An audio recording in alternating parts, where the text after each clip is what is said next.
after 2 days of flying. And so this is, you guys got to do this. Everybody goes like, when we go to church in Nepal, everybody's like this, and the word we say is Jamasi. Jamasi. And Jamasi in Nepal, there's a traditional greeting. The Hindus have a very traditional greeting in Nepal. And you guys have probably heard it before. It's Namaste. You guys have heard this, Namaste. It's their version of hello, but what it really means is that I see the divine in you. I'm looking at you, but I see divinity, I see God. And so that's the traditional greeting in Nepal. But for the Christians, they don't want to say that. They want to say Jamasi, which is very simply meaning Christ has the victory. Christ has the victory in our lives and across the world. And they want to remind themselves of that every single time that they meet, that Jesus has the victory in our lives. And so it's always fun to go to Nepal. I mean, one of my favorite things in Nepal, I take the team out to what the Indians believe is heaven, which smells like monkey pee. But I take them there to this place. We call it Monkey Temple. And in Monkey Temple, there's a Christian lady that sells art. And so I look for her little shop. And we just spend all kinds of money in her little shop because I'm like, we got to keep this lady open in this really dark place. And she sells these paintings with these verses that she writes, like Bible verses, and they're out just in the open. You can see it. And so everybody's telling you namaste, namaste. And as soon as you see this lady, Jamasi, and it's just such a great greeting. One of the highlights of the trip for me. But I'm so thankful for you guys. If you have your bulletins, pull it out again real quick. I just want to read you what I wrote, because you're going to hear from the whole team today, but I would like to read you what I wrote before we get started. It's Ephesians 3:20 and 21. I put it up there. Now to him who is able to do far more abundantly than all that we ask or think, according to the power at work within us, to him be glory in the church and in Christ Jesus throughout all generations, forever and ever. Amen. And I want to take a moment and say Dhanyavad. That's that word right there, Dhanyavad. You hear it quite often in Nepal. It means thank you in Nepali. For all of your prayers, for all of your support of our Nepal team. As we were sent out this year, I found myself thinking, how is God going to be able to top what he did last year? Because last year was amazing. And the year after that, or the year before that, and before that. And then from the moment we landed in Kathmandu, we were under spiritual attack. I mean, you'll probably hear it from some of these guys, like Dr. Lyle. They stopped every one of our bags in the airport. It was fun times getting questioned by the customs guys. It was rough, relentless. The spiritual attacks just kept coming. But it forced us as a team to come together in unity, focus on God, and be filled with his spirit. The end result was that God did something amazing in Nepal this year. We had one of the best medical camps ever. I'm sure these doctors are going to tell you about the trials we went through in the medical camps, but we had the best medical camp that we've ever done. It was just absolutely amazing. We saw more patients than we have ever seen. We impacted more people for Jesus. Then we moved on to the leadership conference. The doctors went home. We had our leadership conference. And this was a brand new thing for us, as we had around 40 leaders together to minister, encourage, and equip them for the work that God has called them to. Jomesh told me that these leaders are very influential in the Nepali church. Once again, there were attacks, but the Lord came through and did something amazing with this group. They were all sharing the things that the Lord showed them. They all asked Pastor Jomesh to set up another conference next year.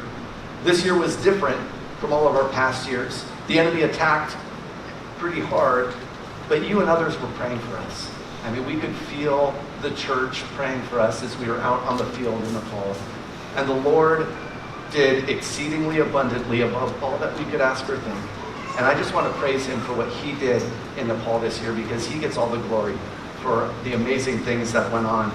So this morning you're going to hear the highlights. I've got some pictures from these guys. We have a team of 9. Dr. Gabby can't be here. She's over in Chicago at a medical conference. So I'd like to call up Dr. Lyle. We got Dr. Lyle first, followed by Kyle, Dr. Cliff, then Daniel, and then my 2 daughters, Lorena, and I'll close us off with whatever they don't cover.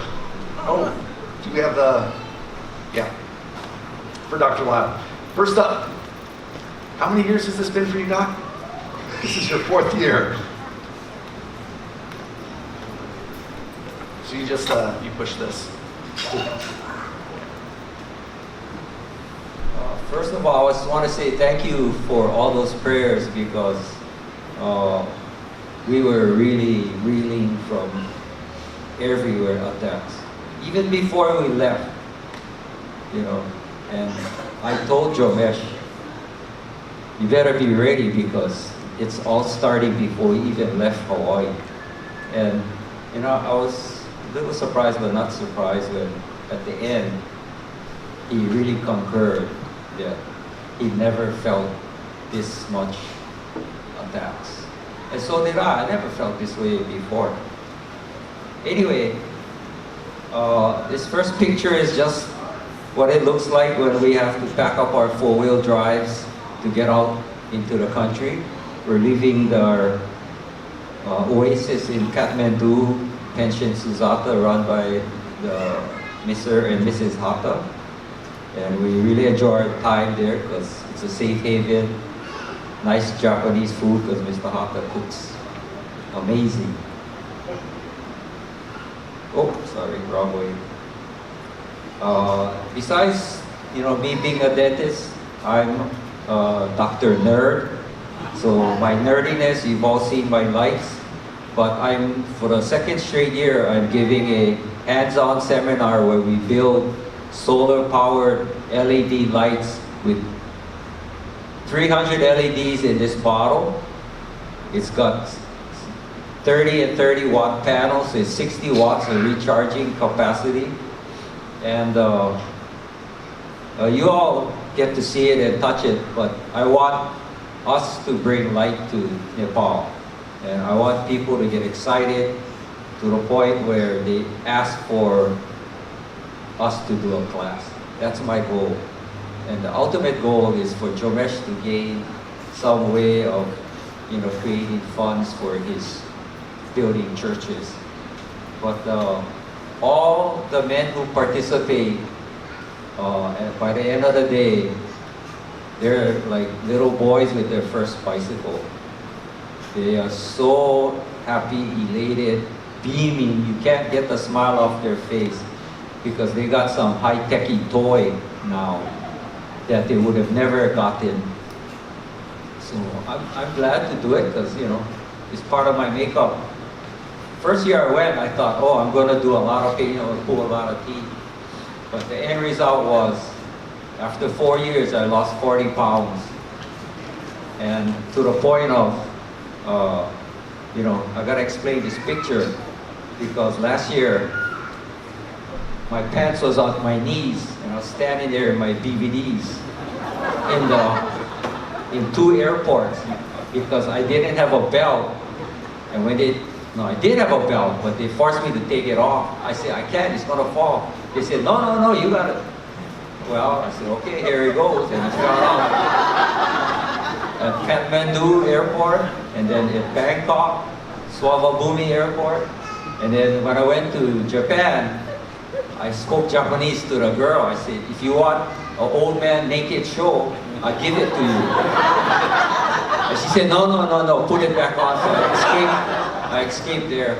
But this slide is just to show you that everything was good because before my trip, I bought all new pants. My omiyage is that little stool on the ground, which I intend to sit down as an old man, making my inventions when I work on the weekends and in my spare time. But important to have that water bottle. You got your security, passport, ID in that pack on your neck. This is the picture of how you travel. So I just wanted to show that for those silly reasons. Thank you.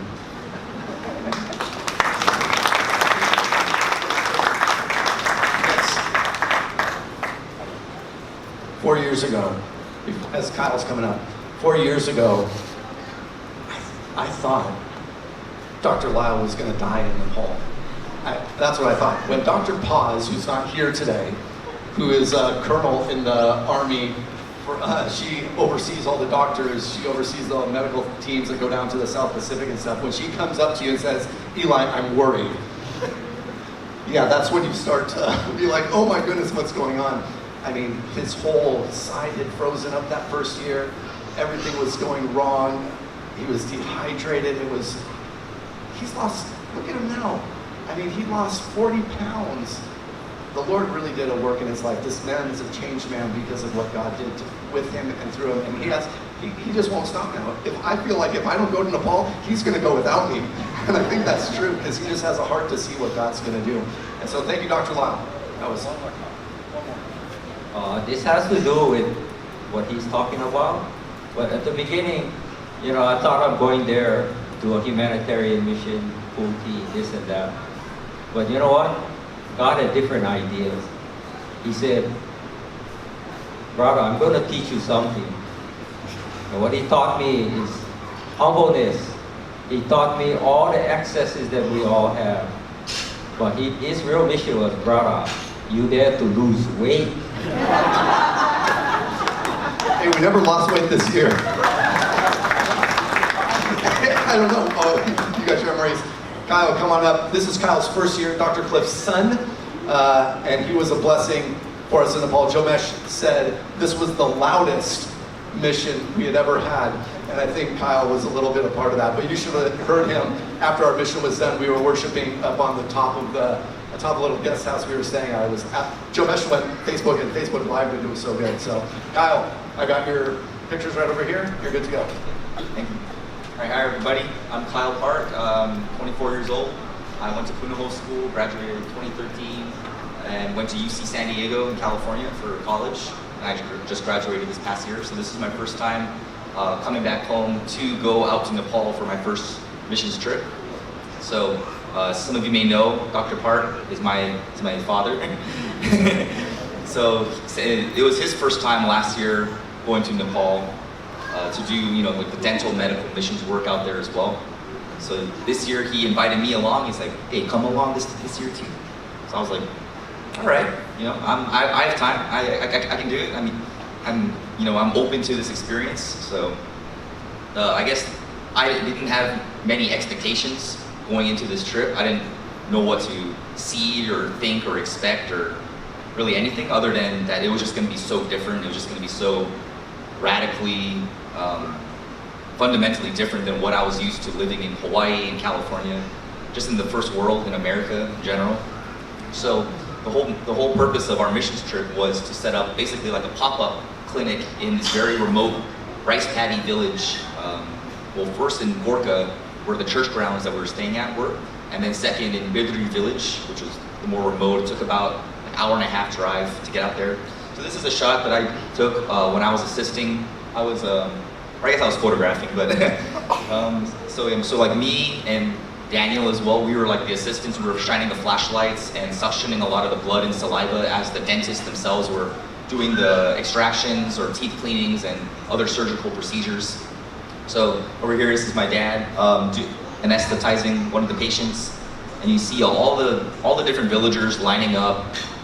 Some of them have never seen a dentist before in their whole life, and they're 40, 50 years old. They look like 60, 70 based on the wear and tear and the rough life that they've been leading, for their whole lives out in Nepal. So it was a total like culture shock to see these kind of surgical dental procedures being done, not in like a clinic, not in a laboratory, not in high-tech dental equipment facilities, but literally pretty much in like a government shack, with a tin roof, open chain link fence for windows, no AC. I don't recall there being lights. There weren't any lights, right, in the first shack. A little bit, like maybe 1 or 2 light bulbs at most. So it was our job to basically enter into what is just a shed and turn it into a sanitary, hygienic, medical dental clinic. So it was a total pop-up experience. We roll in, set up at like 6:30 in the morning, and then roll out by 5 p.m. or so. And with each day, we did it for 3 days, and each day we saw about a little over 200 people, I believe, each day, right? Yeah. So this is another shot over here. This is Dr. Lyle cleaning one of the patients, and to his right, to the right is Dr. Rabindra. He's a Nepalese dentist, and he's just a phenomenal dentist who's used to working in these kind of conditions. He's not, you know, from an actual, like, you know, Western clinic or Western practice per se, but he was the veteran who's, you know, been in the trenches dealing with this kind of village situation. He describes himself as a village dentist. So that was very inspiring to see him working alongside, you know, two local Hawaii dentists with a bunch of experience, and how they were able to come together to solve very complex and very challenging dental problems, because, you know, these people out here, they don't have all the facilities that we do. So they don't really know much about, like, brushing their teeth, oral hygiene, flossing. So all their teeth are like rotten and decayed. Like pretty much every single tooth, a lot of their teeth are falling out or missing. So seeing that, and like the stark contrast between how we've been trained to at least like have basic, you know, knowledge about how to brush our teeth, how to take care of that, was a big of a eye opener. So here's that. So here's another shot, just a little close up. And it's for the second and third day of the clinics. Like I said, they were in this village called Berkeley Village. This is more like in the rice paddies. This is very remote. So as we're driving down to get to the village, you know, you see all the villagers who are just kind of, you know, hanging out beside of their, you know, roadside huts and sheds. They're all just staring at you as you pass by, because, you know, for them it probably looks like, you know, astronauts have arrived. You know, we're in our huge all-terrain vehicles, you know, moving a bunch of weight, a bunch of cargo, which is all our medical supplies and everything. So this is one of the sheds that we were basically setting up, and as you can see, all the villagers are kind of peeking in, lining up. They all want to see what's going on inside. They all want their chance at, you know, getting their first probably dental cleaning ever, or seeing a doctor or physician for the first time in their whole lives as well. So you see, these are some of the patients as well. And people in these pictures are probably around, like I said, 40, 50 years old, but because of like the life that they've lived out there, with, you know, such a different way of life, you know, it really takes a toll on their whole health, their whole body, as well. So that was also a big shock to see, like, people. I remember I saw this little girl who, she was 6 years old, but her size and stature looked like maybe 2 or 3 years old, because of like the different level of nutrition and whatnot they're getting out there. So that was a very humbling experience to be a part of that. And, you know, so that's all the photos that I took. But I think the biggest takeaway that I got was appreciating the small things that I kind of like took for granted in the Western world. One of them being brushing my teeth in like an actual like faucet with like running water, because out there, like the dentist kept telling me, like, don't brush your teeth with the tap water. You don't know what's in it. You might get sick. So every single time I had to brush my teeth, it was with one of these, you know, big water bottles, like bottled water that you have to like manually brush your teeth and not rely on a faucet or a fountain. And as a result, I was brushing my teeth out on the balcony, and a rat jumps on me and scratches my leg. Luckily, it didn't bite me, you know, because it might have been rabid, but it definitely scratched me, and it drew blood, actually. So I was kind of freaking out, but at the same time, like, doing my best not to, you know, not to get too, you know, too bogged down by that. Right off the bat, I was like, well, this is in God's hands, so there's Neosporin, and I'm just gonna pray about this. But having that kind of experience where, you know, a rat scratches me when I'm brushing my teeth, that wouldn't really happen here, you know. So another incident was me and some of the guys were wading in the river, and as soon as I get out, as I'm about to shower, I notice there are 2 leeches on my leg, one on my leg and the other one in between one of my toes. And I'm just like, at this point, after the rat scratch, nothing fazed me, right? So I'm like, all right, this is Nepal, like, you know, this is about what I expected. But, you know, just being out there, being completely out of my element, just being so far from home, and like as I said, it was my first mission trip experience ever. Just really seeing how God was moving in Nepal, and seeing how the people there, even though it's a majority Hindu country, how there's a huge regeneration with the younger folks and the younger crowds, that they're all coming to Christianity, and they're all starting to like question the Hindu programming that they've all kind of been brought up with. So that was inspiring to see the genuine grassroots Christian movement out in Nepal, and also be a part of a medical dental clinic that was able to serve these people and not try to force down, you know, the gospel agenda down their throats. Because I've heard in the past other American missionaries would withhold medical treatment. He's like, nope, not until you accept Jesus first. And as you can imagine, the people out there, they weren't too receptive to that. They didn't really appreciate that approach. But for our team, what I really appreciated was that we went there with the only goal, the only agenda we had was just unconditional service, and to show these people the love of God in the same way that Christ has served us, to really be on hands and knees to serve these people, just as Jesus has served all of us. So that's pretty much the takeaway that I learned, and I'm just glad to be back, glad to have been a part of this, and I would totally do this all over again next year in a heartbeat. So thank you again for your prayers, and thank you for your support, everyone. Thank you.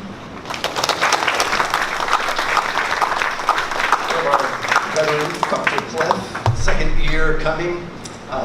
It was actually Dr. Lyle's testimony of how terrible Nepal was that got Dr. Cliff to come, and now his son has gone on a trip with us too. Dr. Cliff. Well, first off, just to let you know, I'm no different than anyone else here. I knew Dr. Lyle from dental school. He was a fourth-year student when I was a first-year student. And then I get a call from Clay out of the blue. Hey, guess who's coming to our church? I said, who? Lyle Tenjoma. Lyle Tenjoma, you're kidding. That's the last person I'd ever think would become a Christian. But it just goes to show you how God is in the business of changing lives. When Lyle first went to Nepal in 2014, he was by my office asking for donations. So I gave him some anesthetic, carpules and needles and whatnot. And he comes back and he tells me the whole experience, how he got sick. It was the worst thing he ever went through. He lost 20 pounds, on and on.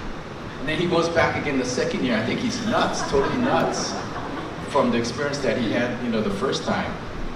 So when he went back the second time, I told him, well, Lyle, if you go back again, let me know and I'll tag along. So I went last year. But again, just to let you know, I'm no different from anyone else. I didn't have any love for the Nepali people. I went because of Lyle and what he went through, and seeing that he went again the second time. Like Daniel was the fourth time, Lorelei and Eve. At their age, I had no interest whatsoever in going on missions. But last year, for the first time when I went, it's just a whole emotional and visual and sensory overload for all that you see. Seeing the lifestyle that the people go through. Anyway, for me, overall, it's just a very humbling experience. Lyle talked about his life project and how it impacted the people there. I think it was more than just having a new toy for most of the men. If you could have seen the smiles on their faces, it's like they won the $10 million lottery. Just the fact that they have a light source to take home with them at night is just unbelievable to see. And overall, it just makes me very humble to have the things that we do, and we take things for granted. When you brush your teeth, you can run the water, and it's no big deal. When we're brushing the water, you got to be real careful. You got one bottle of water, so you got to sort of ration it and not waste things. Anyway, when we went to, is there a slide? Anyway, as you can see on the slide, you have people, and most of the women do the heavy lifting. They're carrying all this stuff on their back.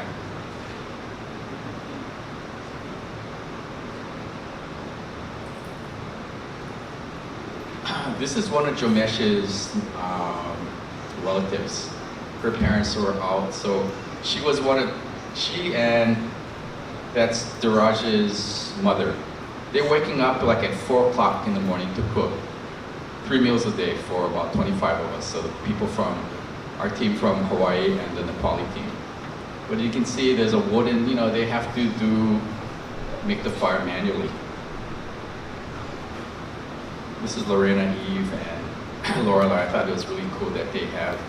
This is the first day of clinic, and they wore the traditional Nepali dress. Here's Lyle doing his light project. The more I get to know Lyle, the more you just see his heart just to give without expecting anything in return, without any financial remuneration. I mean, this is all on his own dime, where he's working on his light project.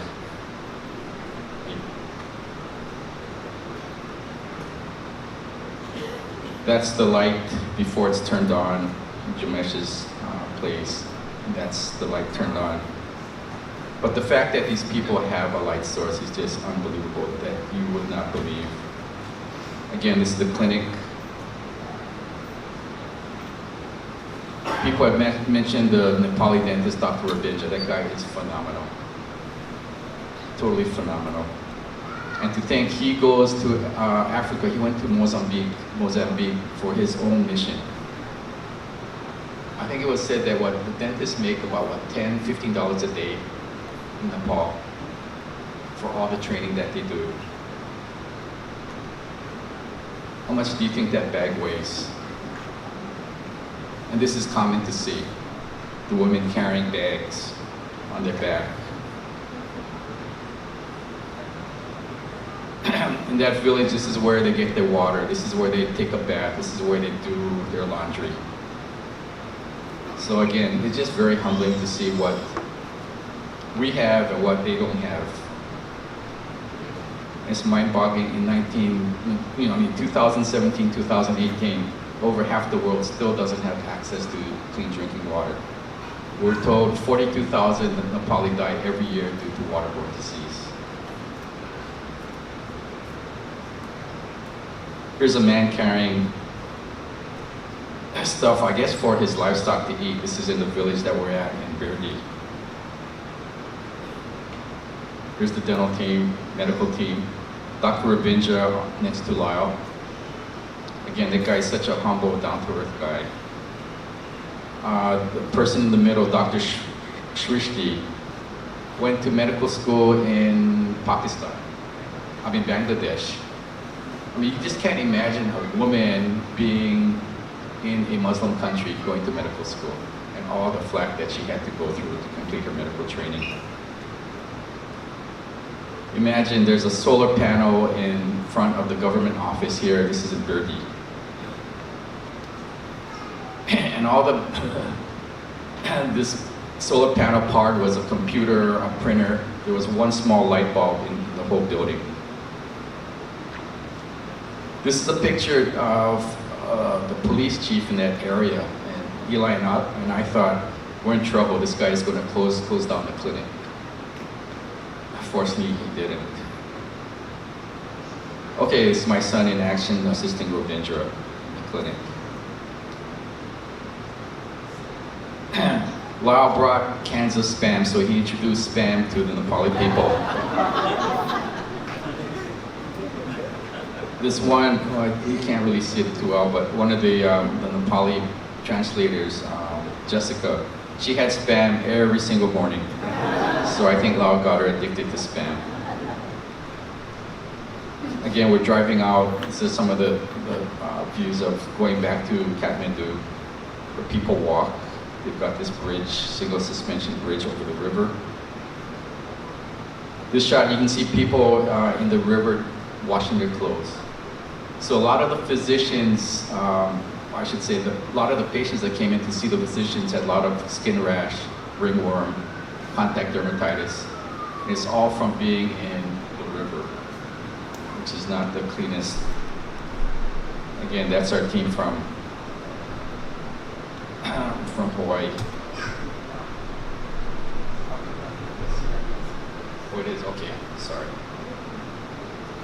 Anyway, again, thank you for your support.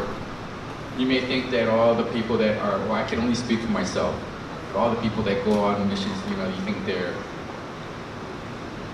or at least for me, you might think that they're special one way or another.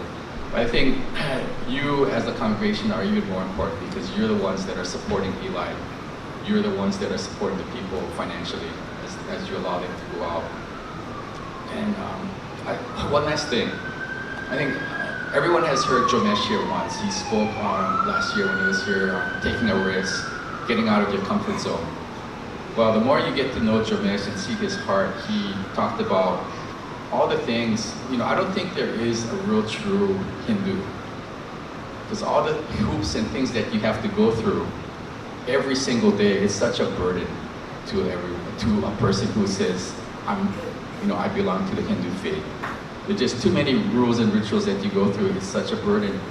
every single day. By the time you finish all of the things that you're supposed to do, just about the whole day is gone.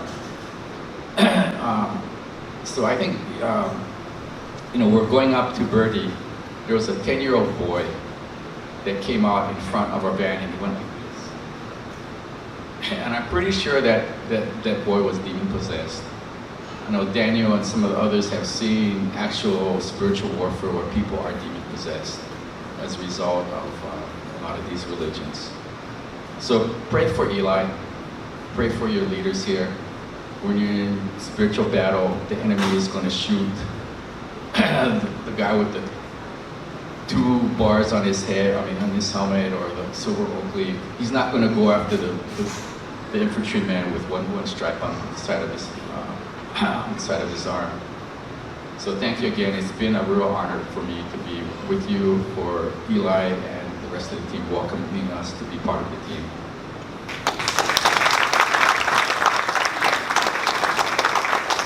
I remember Dr. Cliff's first year. We were out in Chapleti, and just seeing him respond to the people there was really encouraging to me. Just being able to work with him as he did his dental work was just absolutely amazing. And I just thank you, Dr. Cliff, for coming out with us. We got Daniel. He's got some things to share with us here. Stoked. This is, I don't know, I lose count. We left Daniel in Nepal for 3 months as a short-term missionary, so he has a heart for missions just like me.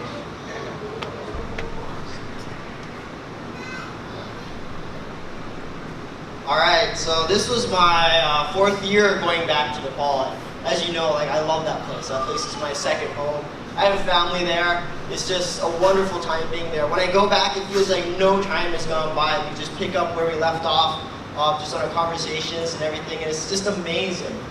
So you probably heard a lot from the other people on their team about what kind of went on. So I want to share about the individuals in our team that made up our team from Hawaii, and a little bit about them. But you've already heard about the spiritual warfare that we went through, how hard it was and how it started even before we even left Hawaii. And when we even landed, it happened with Jomesh. Jomesh was on his way to pick us up from the airport and got into 2 car accidents on the way. That's never happened. He's been driving for 2 months, stick shift, and he's better than anyone I know in Hawaii. If you could drive in Nepal, you could drive anywhere in the world. So this guy is crazy, but he got into 2 accidents, and he's like, this never happened before. And so we saw the spiritual warfare just starting before we even started. And so I just want to talk about the individuals that made up our team. Here is Dr. Lyle. Same year that I kind of went, this was his 4th year. But looking back at the first year that we went to now, which is our 4th year, I see the complete different change in both of us, all of us. And for Dr. Lyle, I remember I rode with him my first year. And at that time, we both had no idea what to expect, what was going on. And I just remember our conversations was just about Japan and how they're really done with their nuclear powers. I remember you telling me that. I was like, okay, that's kind of interesting. But this year, our 4th year, our conversations, I got to see his heart. I got to see how invested he was into the people of Nepal. He kept bringing up that story that you probably heard about of the Nepali driver last year. That he's taken teams before, mission teams, people from other places, other countries, and they treated him like trash. They told him, go find your own place to stay, go sleep in your Jeep, you have to buy your own food. But we're Christians, yeah, we're Christians, and you take us around and we'll preach the gospel, but you do your own thing. And that for Dr. Lyle, that didn't sit well with him. He knew that was wrong. And this year, I could see his heart that he intentionally wanted to go out and bless people wherever they were, whatever they needed. And I saw his heart and I was like, wow, this is a complete different change. It's awesome. And for Dr. Park, this is my 2nd time going with him. Last year was my 1st time, and I had a totally different first impression of him. My first year, he was just a serious guy, didn't really smile, he was taking everything in. I knew everything was overloading him, all the sights and the people and everything, the food. But this year, when his son came along, we got to see a totally different person. We got to see this funny side come out of him. He starts cracking jokes, and you're like, wait, what? Is this the same guy? Wait a minute. I got to see his heart, for the people, to serve them. And it was really amazing. I remember this one time in the merchant city of Tamil. The merchants come up to you, they're playing their little instruments, They're like trying to get your attention, and you just have to ignore them. You can't say anything. Don't make eye contact. Don't even look at them. Just look away and just act like they're not there, and they'll leave you alone. If you say anything, they'll bring their friends and they'll start like, talking to you, and you're like, oh, I'm stuck. And so I'm watching Dr. Park as he's out there, and this guy comes up with this little like stringed instrument. He starts playing it, like, and you just look at him like, just like, no. And then he keeps going, and he starts talking to him. He's like, are you Chinese? And he's like, nope. I'm like, oh, you just said a word. Okay, no, the guy's gonna stay forever now. He's done. And so I'm watching him, like observing, like, how is he gonna deal with this guy? And he's like, oh, are you Japanese? He's like, nope. Keep guessing. And he's like, oh, you're Korean. And Dr. Park just looks at him. He's like, nope, I'm Samoan. And I was like, what? Like, where did that come from? Like, and the guy just looking at him like, this guy just walks away. I'm like, are you kidding me? Like, I would have never expected it. I was just laughing. Kyle came out, we were just laughing together. It was just a real joy to have him on. But this year, I got to see his servant's heart. Every night, this guy would do the dishes. All of them. For more than 20 people. The dishes were packed, like, super high. He would do them. Even on his birthday, he did the dishes. Me and Dr. Rabindra had to go into the kitchen and force him out. We took the soap, we took the scrubber, and we were like, no, get out of here. We're doing the dishes tonight, go. We had to force him, and we did it. But we got to see his heart, and such a servant that he was, so different. And we see his love for the people and just for serving. It was really cool to see. So that encouraged me, Dr. Park, to do the little things, the dishes. Eli and Lorena, this is like their 7th year. And every year, like I've been with them, we get to see their growth. Like Lorena has just been such a refresher to our team. Like when we come back from our clinic, we're super tired, we're super discouraged, like, just like, there's so much stuff happened. She always got cracking jokes. She lifts our spirits. She's just bubbly and out there, and she's just one with the people. Like when she wears her Nepali clothes and goes out, we can't even find her. Like she blended in, she disappeared. She's just like that. She blends in with the people and she loves on them with everything that she has. And for Eli, like I got to see, like from my first year that I went, you were teaching the youth camps and you were doing all that with Jamesh. But now this year, God has like a different plan. He's brought you out to a higher calling, to the leaders of the youth now. And it's cool to see that you're just able to adapt to anything that God calls you to do, you're willing to do. And it's really cool to see Eli with his brother, Jomesh. Like, this year I think we realized how similar they are. They're two guys, right? They both have 2 daughters. They were both called to the youth ministry. Both of them are now called to a senior pastor role. They're both being on the same journey that God's calling them up and sending them out. And it's cool to see them together, interacting with each other. And it's like, it's really awesome to see. Yeah, and they're getting a puklu on their head. No, it's okay. That's why Jomesh always wears a hat. You might have to start wearing a hat. But they're very similar. It's awesome to see someone from completely different countries and they're the same. God's calling them on the same journey, and God's still using them in different ways to the people. It's really cool to see that. And Dr. Gabby, this was my first year with Dr. Gabby. I didn't really know too much about her, but seeing her this trip, she was a trooper. She was amazing. She saw so many patients, one after the other, not taking barely any breaks. Just keep going and going and going. What really impressed me was there was this little boy that came into our clinic. And he was just crying, and he had something stuck up his nose. He stuck a mothball up his nose. And we looked, and we shined the flashlight, we looked at his nose, and it was way up there. And so we had a Nepali doctor that was like, okay, I think I can do it. So she got like the forceps, and she was like, hold him down. So I'm like holding him down, this guy's struggling. I'm like, I don't really want to hurt him, but he's moving a lot. So I was like putting him in a headlock, and I was like squeezing him, and he's screaming. He's just like, ah. And then she's trying, she goes in his nose, she grabs it doesn't come out. And we're like, oh, there's nothing we can do. And Dr. Gabby's like, let me try. And we're like, well, Dr. Shrishti's tried already, you can't do nothing. And she grabbed it, the forceps, and she's like, all right, hold him down. So I'm like basically sitting on this kid, and holding his hand, like squeezing it, like, stay still, little guy. And she goes in, and 2 seconds, whoop, she takes it out. And as soon as it comes out, the guy stops crying. I give him a little balloon, and he's like super happy. But like, it was just like amazing to see, like, she would just try anything. She would do whatever it took, and she saw so many people go through the clinic, like she wouldn't take breaks. And it was cool. This year we had to see Kyle, Laura, and Eve. This was their first year going. And it's really cool just to see people that it's their first year, to show them Nepal. Like, it's like my home. Like, I get to show them what I've been experiencing, what I've been seeing, and it's cool to watch them as they're now experiencing it for themselves. And just to see like how they're reacting to the culture, how they're reacting to all their senses being overloaded with everything. It was really cool. And then Laura and Eve, you guys are hilarious. Like, just crack jokes all the time. Jomesh said this year was the loudest year, probably from all the laughing that went on. Kyle, that guy is crazy. I mean, he's awesome, but like everything happened to him. Like the little rat that scratched him. I've been there for 3 months, and I never seen anything that happened to Kyle like before ever. Even the people there were like kind of surprised. Like, what? Okay.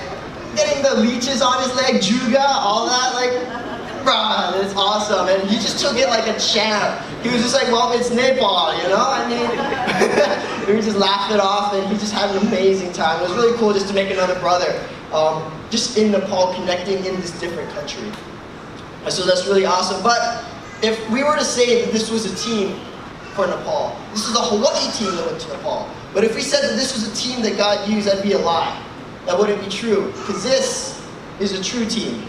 With the Nepali people that we bring over there, the family, the relationships that we have made over there, this is a true team. All these people working together from Hawaii and from Nepal, God using them both to impact the country. This is a true team. We have people that we've met years ago, that we made relations with. People that we've met this year, that we're starting to get to know them. We're going to bring them on maybe next year. This is a true team. This is our family. This is our home. That's one of the reasons why I love to go back. Just to see those familiar faces. To say hi to them again. Bring them back. Like, Diraji is my brother.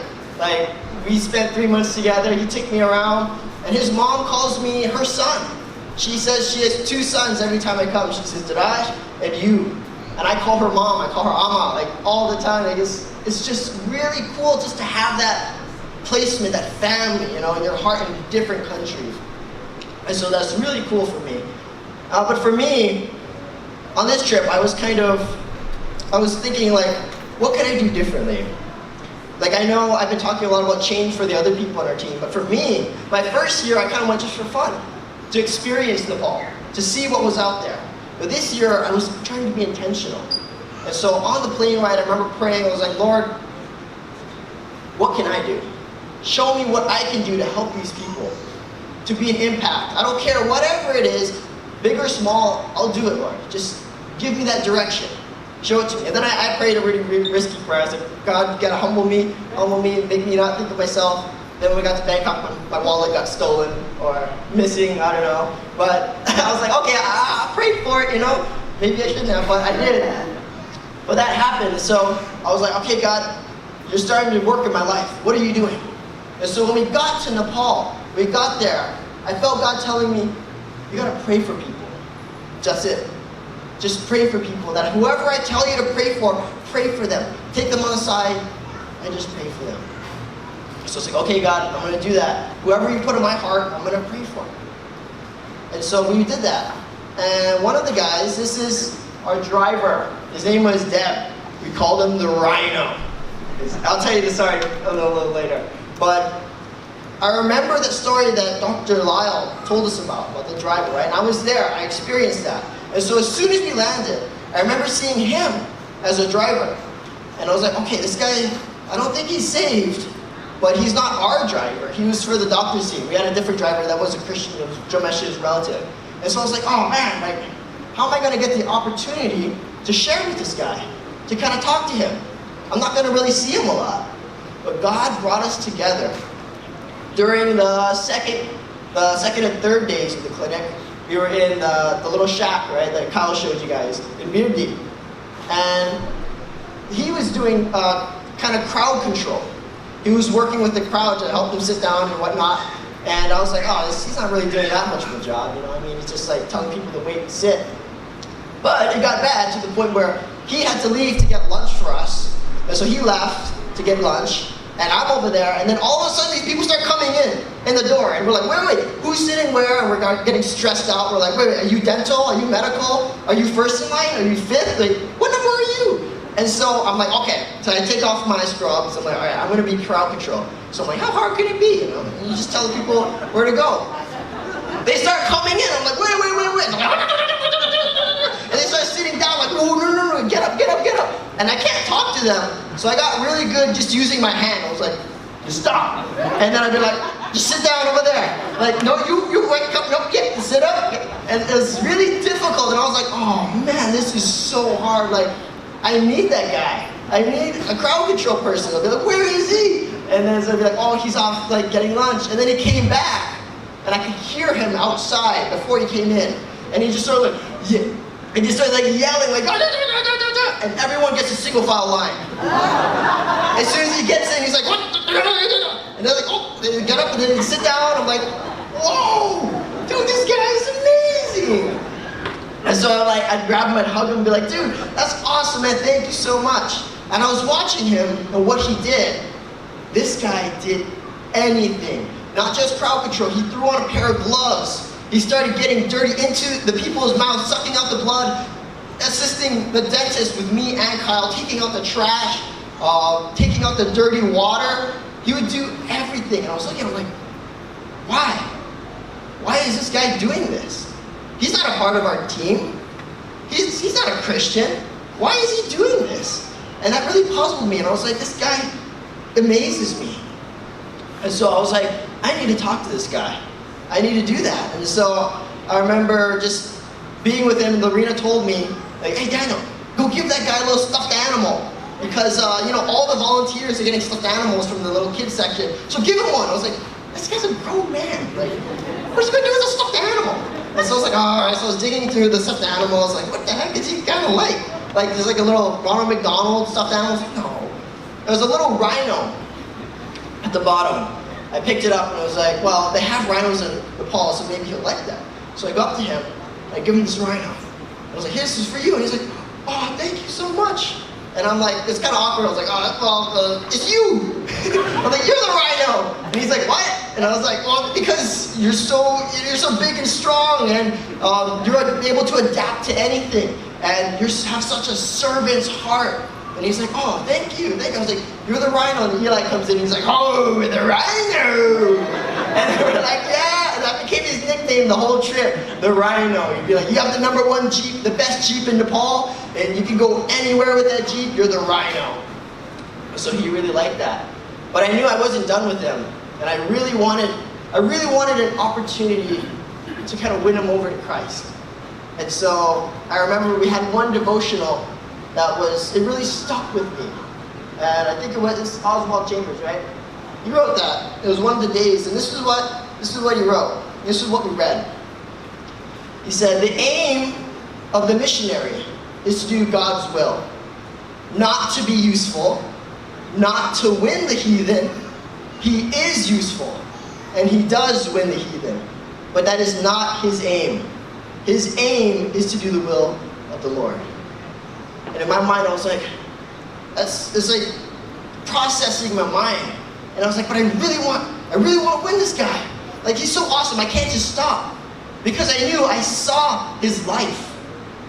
And I saw who he is and what his reality is. He has 2 kids in Kathmandu and a wife. He doesn't see them for months at a time when he goes out to work, driving people all over across Nepal. I saw his life, that this guy is going to live, he's going to die, and he's going to spend an eternity separated from God. And that broke my heart. I was like, that can't be, man. I can't leave this place knowing that. I can't. So I talked to him. I remember this one night I sat down with him and I was like, man, I see what you're doing. I see all the servants' acts that you have done. And it puzzled me. And I said, why? Why do you do it? And he said, I have to. I do it. I have to. I do anything because I have to. And I couldn't understand that. And it's funny because usually it's the opposite way around, right? Usually it's a non-Christian looking at the Christian doing some really odd things and be like, why do you do that? And our excuse is, well, because I have Jesus. That's the reason why. And so it puzzled me when I asked him, why do you do these things? And because because I have to. Because I have no hope. It's like, wait, what? I couldn't understand that. And so I was like, you need Jesus, man. You know, Jesus loves you. He died for you. I was telling him all these things, and it wasn't registering. He couldn't understand it. It was just, I could see his brain working, thinking he was trying to, but it wasn't sticking. And I was getting a little frustrated. I was like, oh, God, come on. Like, do something. Show up right now. Work in this guy's life. And God was telling me, it's not your job. It's not your job to win him over. It's my job. It's your job to be obedient to me and do my will. And I was like, it was hard for me to let that go. I said, okay, God, fine. Like, you use me. I planted the seed. I did what you want. I gotta let him go. And so I kind of was a little bit discouraged, but our last day that we were there, I wanted to pray for him. I felt God calling me, pray for that guy. And so I went up to him before he left, and I gave him a hug, and he was like not expecting it. He was like, whoa, I gave him a hug, and I was like, I want to pray for you, man. So I prayed for him. And I said, God, save him. Like, do an amazing work. If he's like this now, if he does all these things now with no hope, imagine what he would do if he has the hope of Jesus in his life. Just imagine the things he would do. I was like, it's amazing, man, come on. And so I prayed for him, and he left, and who knows? Who knows what God is going to do? But I got a little rhinoceros from Chitwan, a little wooden rhinoceros. I'm going to put in my rope, and every time I look at that, I'm going to be challenged to pray for him. I'm going to remember him for the rest of my life. And he's somewhere in Nepal. We're separated. But I pray that I get to see him again in paradise. That's my hope. And so this trip was one of the best for me. It's really amazing. It really moved me and worked me in my spiritual life, my spiritual growth. And coming home, like I remember the last day, is always hard coming home. You are leaving home to come home. And there's parts of you that don't want to. You gotta come back to work. You gotta come back to responsibilities. You just don't want it. It's easy to get a real bad attitude about that when you start coming home. And so I remember my last night in Nepal. I couldn't go to bed for some reason. I just couldn't. And so I stayed up and I just read my Bible and I prayed. I was like, God, are you trying to speak to me? Like, what's going on? I can't go to bed. Like, this is just puzzling. And I was kind of discouraged. I was like, we're going home, going back. All these things are happening. But he gave me a verse. He gave me a verse, and it's Philippians Ekmacha, which is 1:6. It says, I am sure of this, that he who began a good work in you will bring it to completion at the day of Jesus Christ. And I felt God speaking to me personally saying, your journey in Nepal is just beginning. Even though you've been there for 4 years, this is your 4th year going, I haven't even started what I'm going to do with you in Nepal. I felt that from the Lord. And this year I got to feel that connection with my brother Daraj. Like, God is growing him up as he's growing me up. We're both together, and I know God is going to do something amazing with both of us in the future, united together. And that was encouraging for me. And I was like, wow. Like, I knew in previous years, like, oh yeah, I'm just going to go back to Nepal. Like, that's my home. I'm going to go. But this time, it's like my God is saying to me, you're going to go back. I'm not even started with you of what I'm going to do. And so that really encouraged me. But he also gave me another part. He said, that's also for your home in Hawaii. I haven't even started with you yet. You have a mission in Hawaii as well. And what I was telling the Nepali people, what I shared is, sometimes I feel like the 12 disciples. When Jesus feeds the 5,000, they're like, whoa, that's awesome, but we didn't even think you could do it. Right? And then when he feeds the 4,000, they have the same response.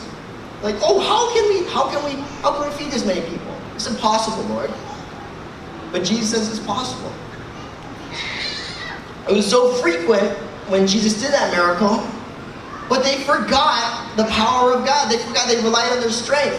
They saw the things that he did, and then they forgot very quickly.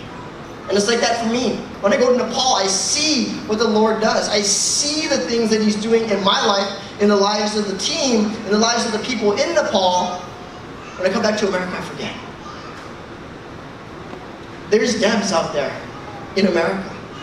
They have the same reality, no different than him. Sometimes I walk right by them. I don't even say hi. Sometimes I feel the Lord telling me to speak to someone, and I disobey. I say, oh, this guy's crazy, man. He's at Costco in the line or Walmart or whatever. It's America. He can save himself, right? No. I need to have the same attitude when I'm in Nepal as when I'm here.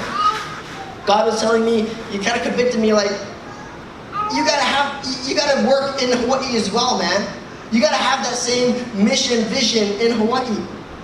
To whatever I call you to do, you're gonna do it. Whether praying for someone, sharing God's love, or whatever it's gonna take. And that's what He showed me. That was my challenge from Him. And so, it was really cool this year just to see everyone on the team growing in their lives, and myself in my life. And we know that we're going to be united with all of them again. If not on this earth, we'll see them in paradise. But that was my challenge for me, and that's my challenge for you guys. That God is not done with whatever He's doing. That if He started a work, He's going to finish it. He's going to bring it to completion. So if it's church, He's not done with all of us. He's still working in our lives. Doesn't matter if we're young or if we're older, He's still calling us to do something if we're still on this earth. We still have something to do. Let us do it with passion, with fire for the Lord. And let's continue to seek His face no matter what. So, thank you guys for supporting us for this year, and I really enjoyed it. Daniel's a better preacher than me. But I'm glad that you gave us that encouragement. I'm going to have my family come up. We're going to be real quick because we're finishing up. But come on up, Lorelai, Eve, Lorena. This is fills out our team, my little Nepali family, wearing their Nepali garb. I'm going to have each of them share real quick, and then I'm going to give you guys a verse as we close down. So Lorelai, what impacted you? I learned 3 things on this trip. Or I had 3 questions, I should. So my first question was, what is my purpose for this trip? Like, what am I going to do? Because Eve was going to help Mom, and then Kyle and Daniel was going to help the medical team. So I quickly found out that my purpose was to help in the pharmacy and just to be a reminder to people to drink water and, keep their eyes focused on God. And my second thing that I learned, I didn't ask this question, but it was, don't let the enemy steal your joy. Because I saw so many people, because working in pharmacy, they have so many conditions. They're broken, they're hurting, and it just sucked the joy out of me. Like, I can't do anything for them. But as Daniel said, we have a purpose in life. We have a path that God is taking us on. So that really encouraged me. And the third thing was that I had a hard time on was saying goodbye to all these people, because you get to know them so well, and then you have to say goodbye. But I met Joe Besh's daughter, Alma, and before I left, she looked at me, and she said, we're not saying goodbye, we're just saying, I'll see you later, because either I'm going to meet you in Hawaii, or you're going to come back to Nepal, or we're going to see each other in heaven again. So that really, really spoke to me. That's all I learned. JMSC, you guys. If you don't know me, my name is Eve. When I first was going to Nepal, I was like, oh, I'm gonna help out with my mom with intake, and everything's gonna be like, gee. That didn't really happen because I didn't really pick up the Nepali language that easy. Well, now I kind of know the questions we need to ask, like, Karte Barsa Unabaya? Yeah, which is like, how old are you? And I was just like, okay. But I didn't really do that. So I was kind of like, just what am I supposed to be here for? Because Lorelai's helping out with pharmacy. Daniel and Kyle are helping out with everything else. I'm sorry. And I was just like, what am I going to do? So God called me to just obey Him. And He was telling me to give crayons to the kids. And it's kind of sensory excited when they see crayons, and it's super like weird because we know what crayons are, and it's just the impact was super different because I know what crayons are. And I was just like, how can crayons impact them so much? Because we have all of these things in our lives and we already are like, okay, it's just a crayon. It's just a pencil. They don't have these things. And it was super impacting to me. And so at first when God told me to give the kids crayons, I was just like, I'm not doing that. Why should I do that? Like, I don't want to do that. Can I have somebody else do it? Like, why me? And so later on I found out why when my dad told me to share about who I thought I was like in the Bible. And I saw myself as Brock with Deborah. And he was scared to do what God told him to do, even though he knew that God was going to be with him and that God was going to do something through him. And so I found myself not wanting to do it because I thought that I was alone. But in fact, he was with me, and he's still with me. Even now, I'm like really scared to talk right now because I don't like talking in front of people. So God just showed me that I need to rely on him more and that he's going to be doing stuff through everyone.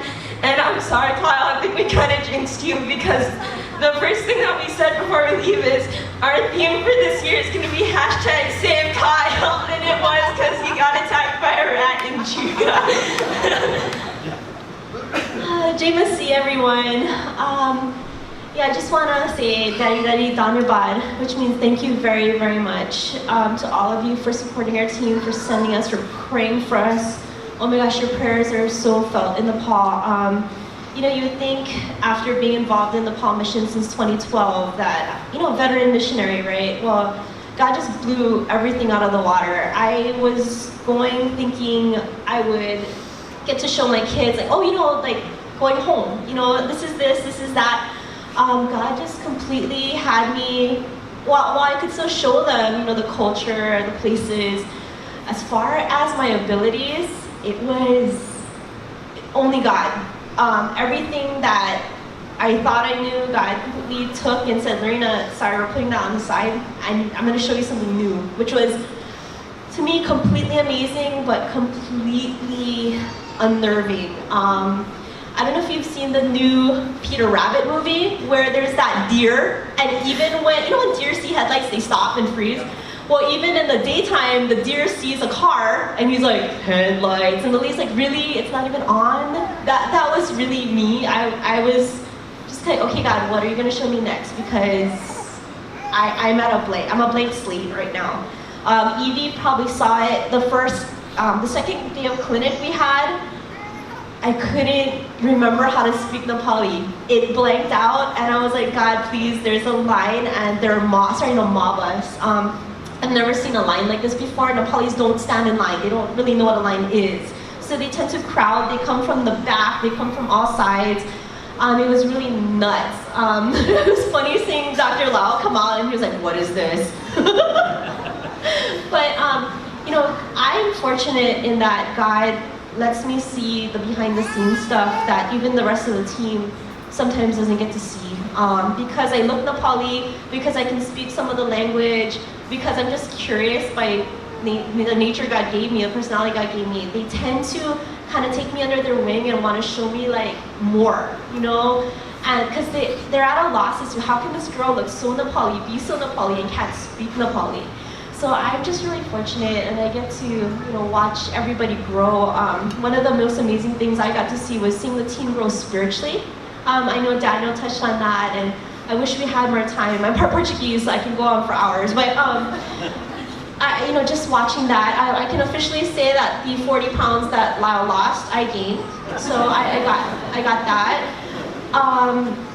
And one of the things that you guys are going to be amazed with, I'm a very overprotective mother. I want to see my kids grow, but at the same time, I'm like, no, there are super big boundaries. And I know that before we left, we told a lot of you to please pray because sex trafficking is a huge, real deal in Nepal, to the point where the parents even traffic out their daughters.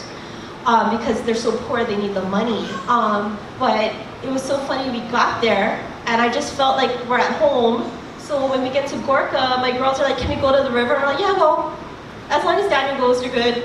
And it was just the weirdest thing. I don't even like letting them walk to school by themselves, and here I am letting them go like a mile out to the river. And then they're killing and eating frogs. I mean, it was like the most amazing thing. It was seriously amazing. And Eli can touch more on the Shane Festival. We saw them worshiping cars.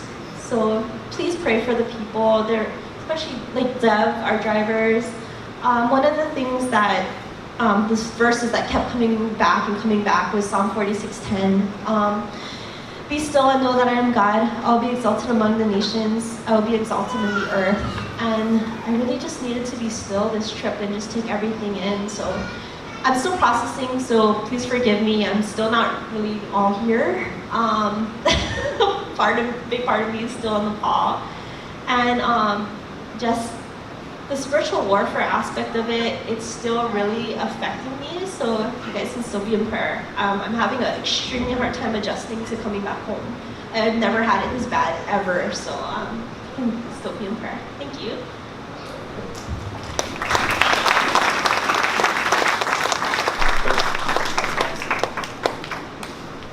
I have a picture up here. I'm not going to take too long. This is our leadership conference, first one we did.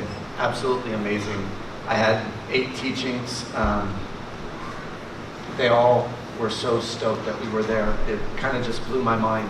We thought, Joe Besha told me I'm going there to teach the youth that have grown up in the youth camps. Well, he pulled a fast one. There was like 7 of the 40 were the youth that had grown up in the youth camps. The rest of them were senior pastors and very influential people in Nepal. I was kind of nervous, but I remember James, he encouraged me before I left. He said, don't worry about the 8 that you're teaching, just teach the next one. And that's what I did. I taught the next one, and we end up making lifelong friends as you go on these mission trips. And there's people that you just want to see again. And so, man, if you think about it, if these 40 leaders that we ministered to, if each one of them only had 50 people that they were seeing, that they were overseers of, we ministered to over 2,000 people. And that wouldn't be true because many of these guys that you see here are pastors of churches of 300 and 500 in Western Nepal. And they were just so amazed about what happened this year. It was so encouraging to be part of the Lord doing something fresh. And I already told Daniel, we're going to go back and you're going to lead the camps and I'll go do leadership conferences. The Lord is doing something absolutely amazing in Nepal that we're able to be the hands and feet of Jesus. What are you going to say? I mean, this is why I bring Beanie Babies. This is why I go over to Vanessa and I tell her I need Beanie Babies to take to Nepal because, like they said, they win the lottery. They surround, can I have a doll? Can I have a doll? And you run out of dolls pretty quick. Can I have a doll? And that's the highlight of their year. Getting a doll from a strange white man in a little village at a little government shack. And so we get to see the Lord doing amazing things. Dr. Ravindra, what can I say that hasn't been said? He's an amazing doctor. Dr. Shristi, she's an amazing doctor going to Bangladesh to learn medical school. Bindu was Lorena's helper there at the intake table. And it's the whole Nepal team. You have Bharat on the very end. He's not a Christian, but he just wants to help. And Bindu is her daughter. You have Paul there, who's an amazing, he's one of the heads of Campus Crusade for Christ. It's just, Taraj's brother is the head of, YWAM in Nepal. You have Somaya, the pharmacist. You have Dev, the driver, Jessica, that came to help us for the first time. And coming back is always really hard to come back. You've seen the Lord do exceedingly abundantly above all that you can ask or think. I just want to read to you a verse this morning, Luke chapter 10, verses 17 through 20, and we'll finish with this. It says that Jesus had sent out the 72, and it says, the 72 returned with joy, saying, Lord, even the demons are subject to us in your name. And he said to them, I saw Satan fall like lightning from heaven. Behold, I have given you authority to tread on serpents and scorpions over all the power of the enemy, and nothing shall hurt you. Nevertheless, do not rejoice in this, that the spirits are subject to you, but rejoice that your names are written in heaven. We look at the 72 and we see the excitement that they have coming back from their mission around Galilee to preach the gospel. They're excited because they see the enemy cannot overcome them. And that's what we saw on this trip. All our machines broke. Every one of them. All of our machines broke. Can't do any of this stuff that we had set out to do. The enemy wanted to get us to focus on the things that weren't working, and I had 8 teachings, so I was off preparing some teachings, and the Lord told me, you need to go back to the clinic, so I went back to the clinic, and there Jomesh runs up, Eli, everything's broken. We're missing all these tools. And I was just saying, you know what? Let's focus on what we have. Because the enemy wants us to get us to focus on what we don't have. We need to focus on what we have. And what we have is better than anything we don't have, and that's the Holy Spirit. Let's minister to the people that are here. And you know what? The machine worked off and on, and the enemy continued to attack, but here's the thing, the enemy couldn't overcome what the Lord was doing, which was really amazing. And it forced us as a team to remember our call. That we weren't just going to Nepal, as Daniel said, to have a fun time. We were called to Nepal to be the hands and feet of Jesus, to minister to his kids, which is exactly what we did for the 2 weeks that we were gone. I mean, we served with joy and we returned with joy, knowing that the Lord used us in an amazing way. God brought about a great victory. I mean, you see, Jesus says he saw Satan fall. That God brings about the victories. And in Nepal, God brought about a great victory. You know, and he is the one that overcomes. Reminds me of 1 John 4:4. Little children, you are from God and have overcome them, for he who is in you is greater than he who is in the world. And that was for me a real turning point on this trip, remembering that God is greater than any of these trials that we're going through, than any attacks of the enemy, than any anxieties that I have, that God knows what's going on. And so, you know, so often I'm going expecting to be a blessing to others, but the reality is there more of a blessing to me? As Dr. Cliff was saying, they woke up at 4:30 to cook for 25 people, cook 3 meals a day for 25 people. You saw, it's not like an industrial kitchen that they have. You saw where they were cooking. It's 2 little wood fires that they have to keep going, and they're cooking for all of us. It just blows my mind. Cleaning up after us, you know, you look at a doll, you bring a doll halfway across the world, and you're now able to talk to a kid and tell them that Jesus loves them. Why was Dev sitting there saying that he has no hope? Well, it's their festival, it's the sign. It's it's pretty much the major Hindu festival. The festival says this. The festival says that God hates sinners. That's the festival. God hates sinners, and not only does God hate sinners, God kills the sinners. That's what God does. He kills you. That's why you have no hope, because you know you're a sinner, and you know that that's what God does to sinners. He kills them. So what they do is they spend $400 to buy a goat. $400, they have to take a loan out, because that's about their average income for the entire year. So they have to take out a loan. So almost everyone in Nepal is in debt by buying these goats every year for $400 that they offer to the God, so that the God will kill the goat instead of them. It's so interesting that they have such a beautiful picture of what Christ did for us, but yet they can't see Christ in it. They can't see that there is a sacrifice that was made for them, that was Jesus on the cross, and that he died for their sins. So this concept of the forgiveness of sins is something that's radically different to them. They don't understand it. And so when we talk to guys like Dev, they sit there, they have no hope, because there is none, because God is going to kill them. So they try to do good as best as they can. It's the whole thought of karma, that their good works are going to outweigh their bad, but we know that that never works. And so we, as Christians, we come back and we rejoice because we saw God do something amazing, but more so we need to rejoice that we were obedient to his call on our lives. The team was obedient to his call by going out, and each of you were obedient by keeping us in your prayers as we went out, praying for us unceasingly. It's just amazing to me, because God gets all the honor and glory for what he's done. And so I want to encourage you guys today as we finish, God's not done yet. He did something amazing in Nepal. And yeah, there's a lot more stories to tell. If you want to see more pictures, you can go on the Facebook. You can see a ton of pictures. But God's not done yet. Huh? Oh, okay. God's not done. He's doing something in our midst. And the next time he's going to do something is today. You might have opportunity, as Daniel said, to reach out to the Dev in your life. Because there probably is one, if you think about it realistically. If you go anywhere in our country, there's a Dev right next to you, standing in front of you in line at Costco. Your neighbor. Maybe if you're in high school, it's your classmate. They're all around you. And we have a huge opportunity this Wednesday as we're going to do trunk or treat to invite the community out to meet someone different, to meet Jesus. I've asked Josh's dad, Mr. Valoria, to do magic that night, and I've asked him very specifically, he does magic that he shares the gospel in his magic. If you've ever seen it, it blows my mind. He does these card tricks and shares Jesus Christ dying on the cross for your sins. I'm just amazed every time I watch it. But I asked him specifically, I said, I want you to share Jesus with every kid that comes through the trunk or treat this year. Because there's something more important than candy. There's something more important than a medical clinic, and that's Jesus Christ. Because he's our only hope. And so I want to encourage you guys, come out this Wednesday. God is doing something amazing. Come out Wednesday. Think about and pray about going out on Thursday and Fridays. We're going to be packing up our Operation Christmas Child boxes that are going to go and impact these kids across the globe. I don't know where they're going this year, but why we go to Nepal is our first boxes went to Nepal. And so I want to encourage you guys to be a part of what God is doing, not only in Nepal, but in your lives and in the life here of Mililani, this community.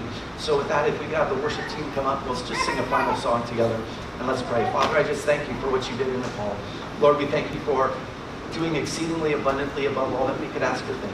I thank you for each one of the stories that you used in each one of our lives this year, that you showed yourself mighty in an amazing way. God, would you just continue the work now?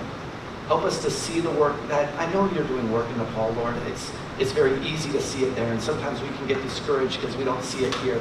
But Lord, we want to see you do exceedingly abundantly above all that we can ask or think here in Mililani, here in Hawaii. So do a work in our lives, God. It starts in us. Lord, help us to be the servants that you called us to be obedient to your call on our lives. And God, help us as we go out into our community this Wednesday to be a light, Lord. We pray for some great weather. And God, we pray that your word would go forth into the community. And God, on Thursday and Friday, as we pack some shoe boxes, Lord, we pray over each one of those boxes that they're going to impact children and families, Lord, wherever you send them this year. So Lord, continue the work and start in us, God. We commit ourselves to you. We love you. In Jesus' name, amen. Why don't you guys stand? We'll sing this last song. Thanks for coming. And I love and appreciate each one of you guys. It's good to be home.